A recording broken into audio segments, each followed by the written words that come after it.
Kurai Shalyuve. Zanath Akaton Minna. Both Andy and Patrice weren't speaking English, obviously. They were speaking Vandal, which is a made-up language, but a proper language that was created by Britton Watkins, who's a sort of specialist in creating languages and actually does it for films.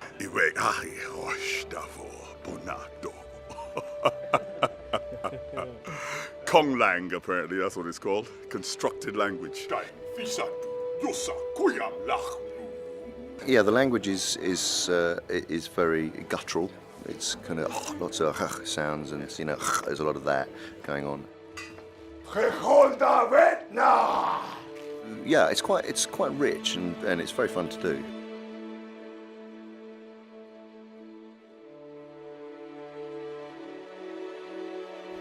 Hello, I am Dave Haddock, lead writer over here at Cloud Imperium Games. I'm joined today by Britton Watkins. Nice to meet you all. I am here working on the languages, the non-human languages, for the Vandal and for the Xi'an. What is your sort of history with language? I have had about 5 to 6 years experience with Hollywood-related xenolinguistics, including right now doing my own documentary on constructed languages.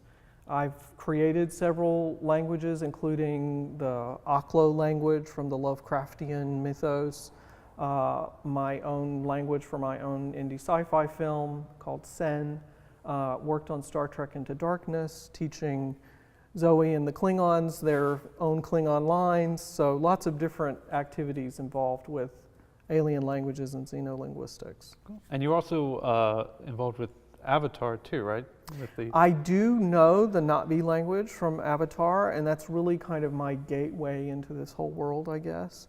I can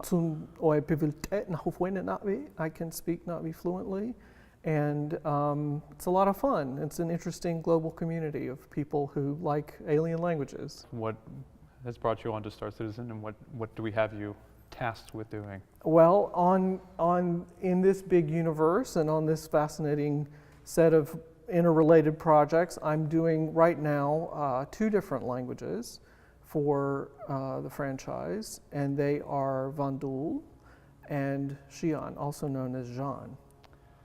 We'll get to that a little bit later. So let's kick off with the Vandal. I know a lot of the backers were really excited when they started to hear some inkling of the language from the Andy Serkis Squadron 42 thing. So when you're approaching a language like this, specifically with the Vandal, sort of what was your approach to it? Like, how did you kind of approach tackling that language? Well, I looked at, there's kind of a standard process to see in the writing what names, personal names, place names, sometimes there's some concepts that already exist that are kind of alien that show up in the backstory. So I looked at that for the phonology or the sounds that would end up in the language. And then they have a very interesting ability to talk verbally and in other ways too, so I took that into consideration. And essentially just wanted something that sounded as powerful as they are, and also not too related to other languages, of course. It's what we would. In linguistics an isolate. It's not related to anything else that we know of yet. Right. So I took all of those factors into play, and it's, has a combination of a strength and an elegance to it, I hope. Mm-hmm. And one of the things you mentioned was the sort of the nonverbal aspects of it, and that was one of the things that I remember when we were first talking about it was, so there's like the spoken language, and then there was the sort of bioluminescence of them, and the application of that bioluminescence in addition to the language adds another depth of meaning. How do you sort of tackle something like that? Well, the bioluminescence is again something that will play out as the final visuals and the final kind of innate sense of the characters is developed. I looked at the ability to express things with bioluminescence as a way to add an extra layer of tone or mode into the language.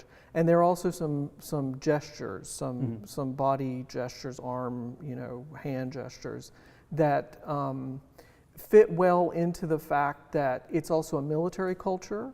So there are times when silence is required, but you still need to give orders. So the idea that they have a full verbal grammatical language that is based on sound, but also visually are able to cue each other with body movements or with changes in color or other control over those elements of their unique physiology.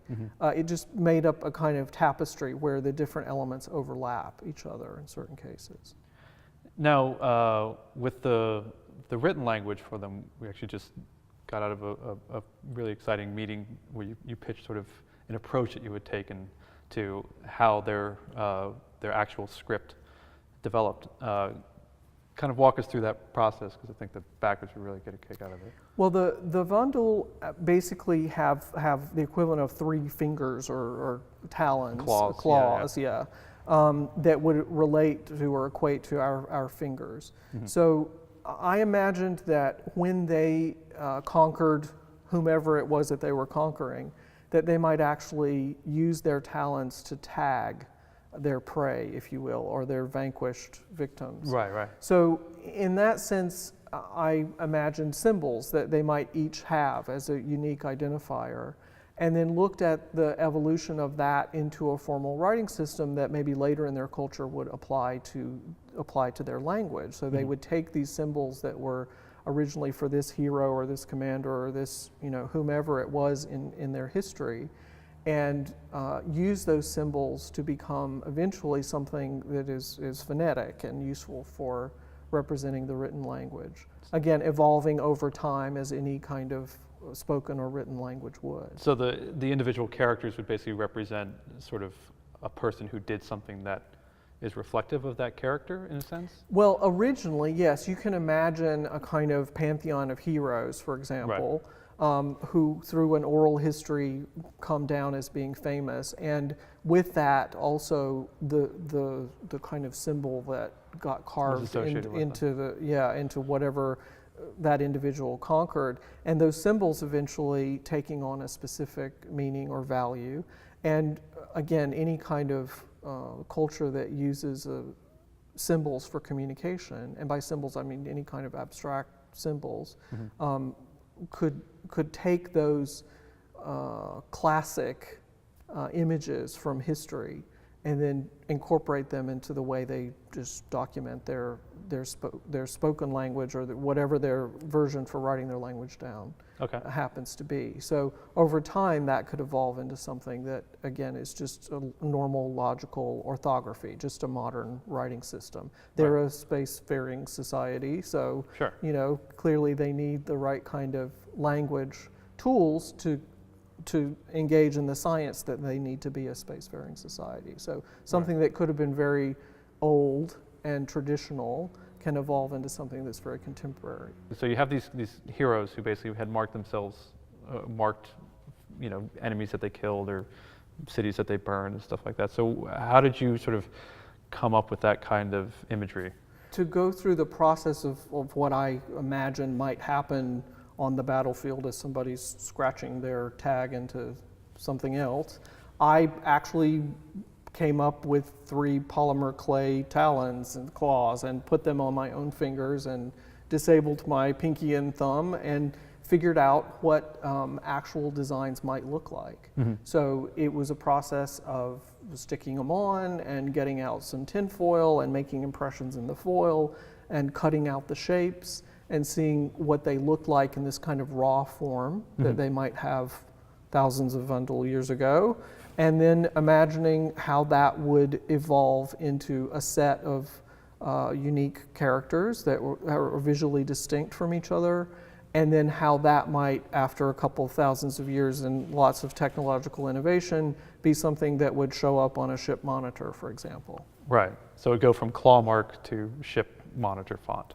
Yes, I mean, why not? I mean, that's the way, the same thing happened in Western society with chisels in stone and quills on parchment, Right, and right. the tools change over time, and the language, both spoken and written, will just evolve to suit where the culture is at the time. Right. So we just approached it in the same way that it might have happened, again, with Western tools out of the European evolution. Even lowercase writing is an innovation that came about much later than original writing.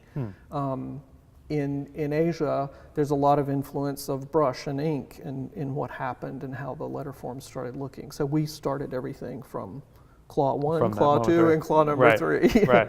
And yeah, and it had this kind of great kind of calligraphic look in the beginning, but then you could see as it, you know, like you said, it gets ported over into computer screens and stuff like that, it becomes a little bit more refined, and the with some new innovations added onto it and stuff like that. But it was still that you could still see that kind of pull out the foundational traditional, if you call it that. Right. Kind of Yeah. Writing is just a tool it's another tool that humans or non-humans invent to make everything go more smoothly with all of the elements of culture that writing needs to be a part of.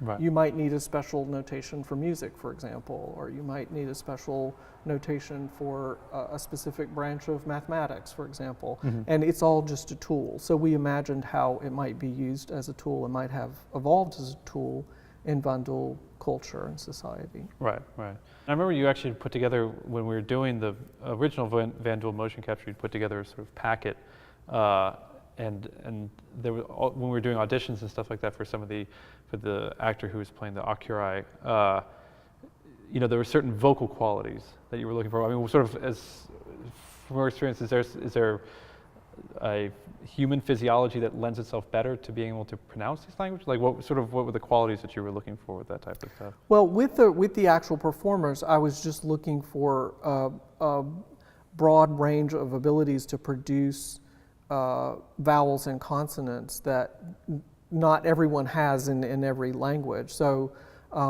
we have, for example, in Vandal, in the phrase "Tingo mayor dulhe," we have yul. It's a very unusual vowel that we don't really have in English.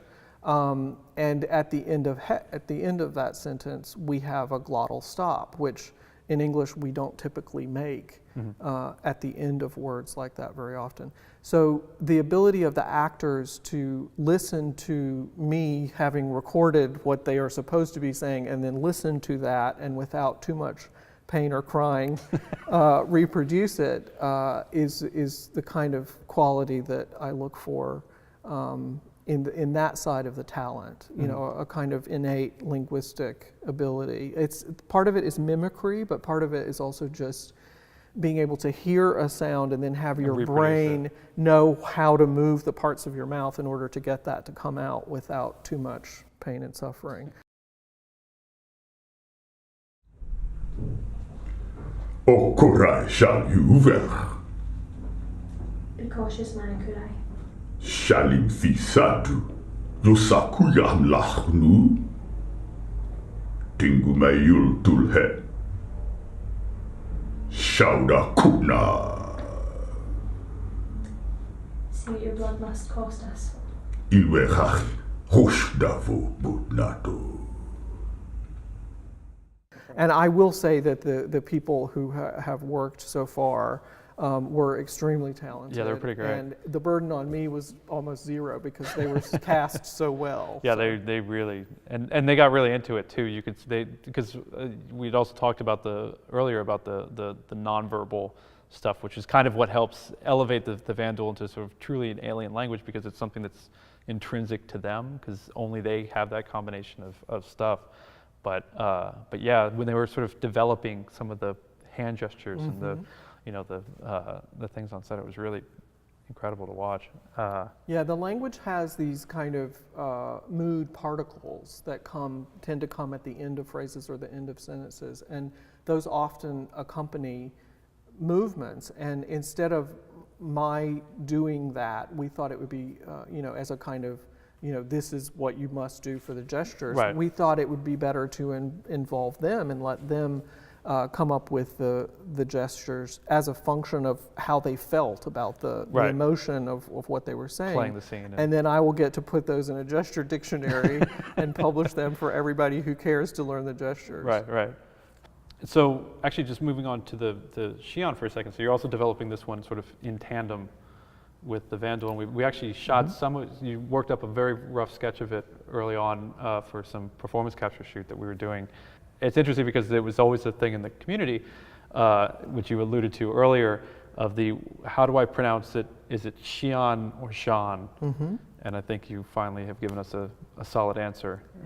Well, it was interesting to me when I joined the project to hear in the same meeting clearly different people referring to the same people, yeah, the probably same the same culture, sentence too. in using different labels. But I only ever saw it spelled one way. So I imagined, okay, what kind of parallels do we have to this in English or in other languages?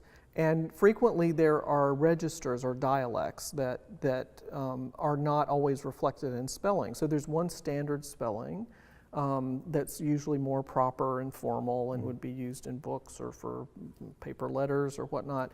And then there's the way people really talk. Right. And in the Xi'an society or the Zhan society, they do about 30 years of compulsive military service. So it seemed to me that there could easily be a dialect. There could be this register of language that was used primarily in the military.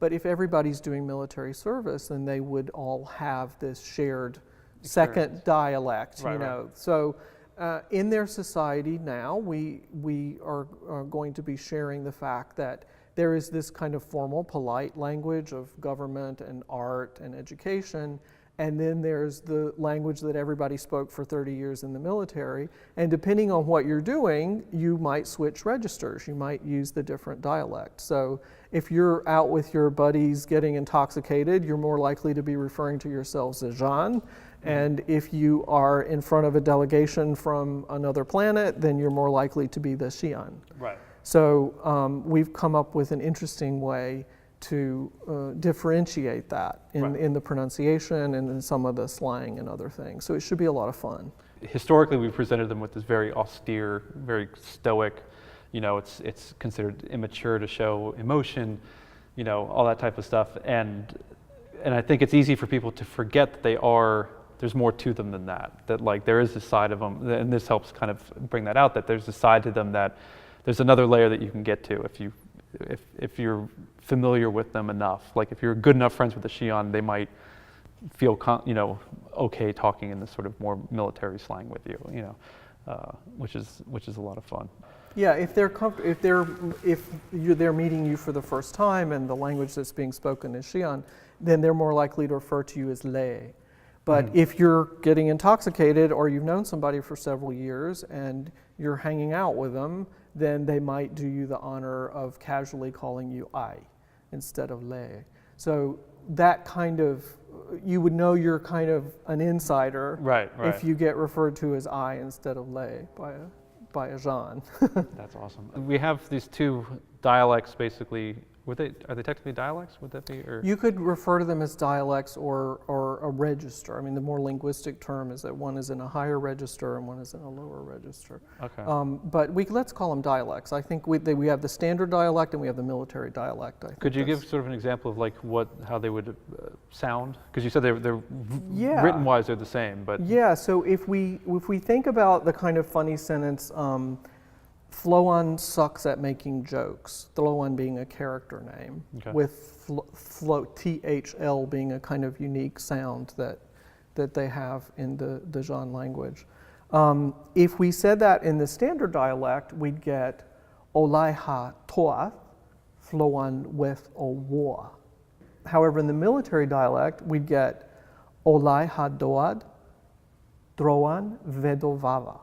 So it's different. I mean, it's the vowels are pretty much all the same, but a lot of the other sounds change in the two dialects. So you wouldn't necessarily recognize the word huawa as vava. right. They sound quite different if you're filtering them through English. Right. But the Xi'an or the Zhan would filter Huawa and Vava is exactly the same word. One of them is just more slangy and maybe sounds kind of southern, like where I was born in South Carolina. Right. Like, how much do real world languages factor into sort of your design into it? I know that you would stress kind of an eagerness to allude to current languages, but not make it recognizable to speakers of that languages. So how does that sort of work? Well, you're doing performance capture, you're doing motion capture with live actors, so they need to be able to pronounce everything. So the phonologies of these languages are pronounceable by human beings, 100%, and they will be pronounceable by talented game players and other people who want to learn to make those sounds. So we had to start with a normal kind of human palette. We're not creating sounds in a computer that human beings can't make and using those as consonants or vowels, for example. Right. So there's that baseline of using normal human phonology. But beyond that, we want to put the pieces and parts of language together in a way that's unusual and different and kind of fun and surprising. So Vandul, for example, is much more of a kind of synthetic language where pieces tend to clump together and make longer words. And Xi'an or Zhan is much more analytic, where words tend to be shorter and more independent of each other. So we're taking these ideas of synthetic language or analytic language from human natural languages and also incorporating that into what we're doing in the intentional design of these languages for these cultures so that they have a richer sense of authenticity. You know, the tapestry of the way all the pieces and the parts of the language is woven together is not just oofa toofa doofa doopa boopa, you know, something that people randomly made up a bunch of sounds. Right. But they're actually grammatical and they will have vocabularies and hopefully a certain segment of the fan base and the players will take that and kind of run with it and enjoy it and get a whole nother level of linguistic exposure and depth out of the project. Well, Britton, thanks for taking some time and sitting down with us. I'm sure, like I said, all the backers are thrilled that you are on board and are chomping at the bit, I'm sure, to see some of the work you come up with. But that'll do it for this segment. So thank you all for joining us. Do you have any final words for our wonderful backers? Thanks so much, Dave. And I just want to encourage everybody to get excited about learning Xi'an and Zhan, the same thing, by the way. And I'd also like to encourage everybody to be excited about learning Vandul because it's a really interesting language. Cool.